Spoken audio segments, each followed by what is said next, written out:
Siku ya Jumapili ya tarehe 13 mwezi wa 10 mwaka 2025, jua la asubuhi lilijaza mitaa ya Madagascar na hali ya mshikamano wa kisiasa. Rais wa taifa hilo, Andry Rajoelina, aliyechaguliwa kwa matumaini ya mabadiliko na maendeleo ya kiuchumi, alionekana kukabiliwa na hali ngumu zaidi ya kisiasa katika historia ya uongozi wake. Aliripotiwa kuondoka nchini humo na kukimbilia Ufaransa, tukio lililothibitishwa Jumatatu ya hii leo baada ya kupoteza uungwaji mkono kutoka kwa jeshi la nchi hiyo, ambapo alilishtumu jeshi hilo kwa kujaribu kuanzisha mapinduzi dhidi yake. Kutoridhika kwa wananchi, hasa vijana ambao walihisi kuwa masuala ya maisha yao ya kila siku hayakuzingatiwa.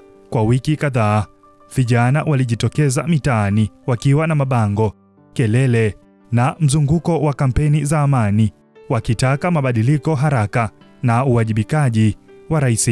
Maandamano hayo yalipangwa kwa dhumuni la amani, lakini nguvu ya umma ilionekana ikilazimisha serikali kushughulikia madai ya wananchi.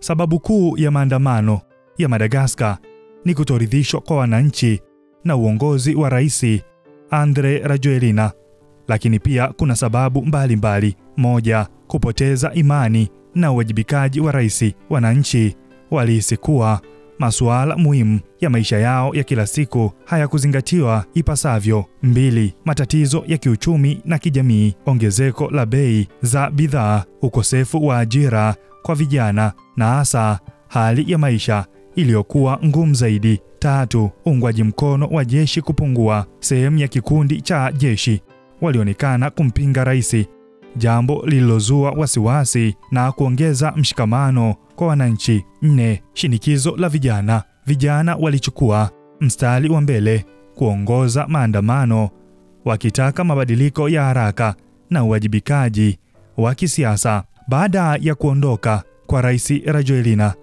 mitandao ya kijamii imejaa hisia za mshikamano na hisia mchanganyiko, watu wakionyesha picha za maandamano, video za kelele na wimbo wa matumaini, huku wengi wakiwa na hofu na kutoelewa mwelekeo wa siasa wa nchi hiyo. Hii imeonyesha jinsi teknolojia inavyoweza kueneza habari haraka na jinsi taarifa za msingi zinavyoweza kuunda matokeo ya haraka kwenye taswira ya kisiasa. Tukio la Madagascar ni mfano wa nguvu ya wananchi dhidi ya ukosefu wa uwajibikaji. Katika historia ya hivi karibuni, mataifa kama Nepal, Morocco na Kenya yameona nguvu ya wananchi ikizuka kupitia maandamano makubwa, yakiashiria kuwa viongozi wa kisiasa hawawezi kudumu bila kuzingatia sauti za wananchi. Katika kila tukio,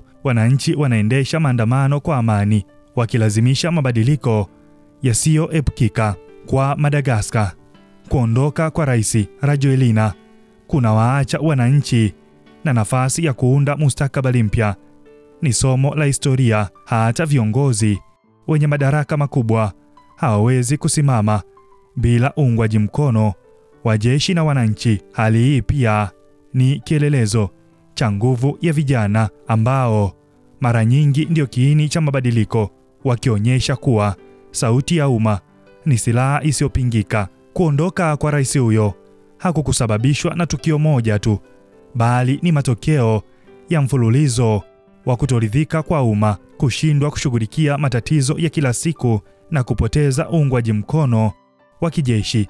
Maandamano ya vijana yaliyokuwa na shauku na mpangilio yameonyesha mfano wa nguvu ya wananchi wa kawaida katika kuunda mabadiliko makubwa, si tu nchini Madagascar, bali pia kama somo kwa mataifa mengine. Hali ya sasa inasisitiza ukweli mmoja: madaraka hayadumu bila uwajibikaji, na wananchi wana nguvu ya kuunda historia yao wenyewe. Madagascar sasa ina nafasi ya kuangalia mustakabali wa kisiasa, huku dunia ikifuatilia kwa makini jinsi wimbi la wananchi limeweza kubadili historia.